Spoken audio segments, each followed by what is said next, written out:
Hi, it's Mrs. Grimaldi, and I am back for another First Chapter Friday. This week, I am going to read Still Life with Tornado. It's by one of my favorite authors, A.S. King, and this is our realistic fiction pick this week. In our library that realistic fiction is marked with this kind of a dark blue tab. So this is Still Life with Tornado. I love this book and hope that you do too. So if you want to check it out after I read it, you can come to the library and get it today. So that is The Tornado. Nothing ever really happens, or more accurately, nothing new ever really happens. My art teacher, Mrs. Smith, once said that there's no such thing as an original idea. We all think we're having original ideas, but we aren't. You're stuck on repeat. I'm stuck on repeat. We're all stuck on repeat. That's what she said.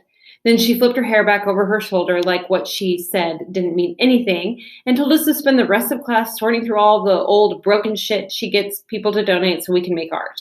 She held up half of a vinyl record. Every single thing we think is original is like this, just pieces of something else. 2 weeks ago, Carmen said she had an original idea, and then she drew a tornado. But tornadoes aren't original. Tornadoes are so old that the sky made them before we were even here. Carmen said that the sketch was not of a tornado, but everything it contained. All I saw was flying, churning dust. She said there was a car in there. She said a family pet was in there, a wagon wheel, broken pieces of a house, a quart of milk, photo albums, a box of stale cornflakes.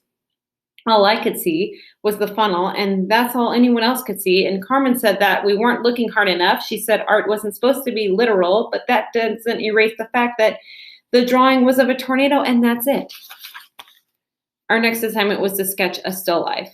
Miss Smith put out 3 bowls of fruit and told us we could arrange the fruit in any way we wanted.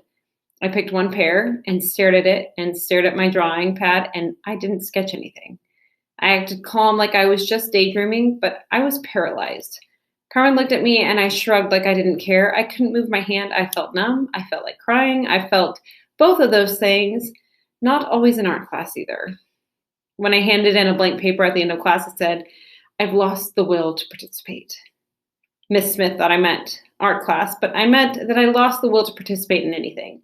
I wanted to be the paper. I wanted to be whiter than white, blanker than blank. The next day, Miss Smith said that I should do blind drawings of my hand. Blind drawings are when you draw something without looking at the paper. I drew 12 of them. But then I wondered how many people have done blind drawings of their hands, and I figured it must be the most unoriginal thing in the world. She said, "But it's your hand. No one else can draw that." I told her that nothing ever really happens. "Nothing ever really happens," I said. She said, "That's probably true." She didn't even look up from the paper she was shuffling. Her bared shoulders were already tan, and it wasn't even halfway through April. I stood there staring at her shoulders, thinking about how nothing ever really happens. Lots of stuff has happened to Miss Smith. I knew that.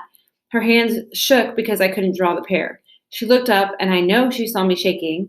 She could have said anything to me then, something nice, something encouraging. Instead, she repeated herself. She said, "That's probably true." So I stopped going to school. It's true about the letters they'll send when you stop going to school. After a week or so, they'll come after you and make you meet with the principal. But that's happened before, just like tornadoes. So it didn't impress me. My parents escorted me into the school building, and they apologized 100 times for my behavior, but I didn't apologize even once. I couldn't think of one reaction to the meeting with the principal that was original. Apologizing, crying, yelling, spitting, punching, silence. None of those things are original. I tried to levitate. I tried to spontaneously combust like a defective firework. Now that would be original. And that's the end of the first chapter.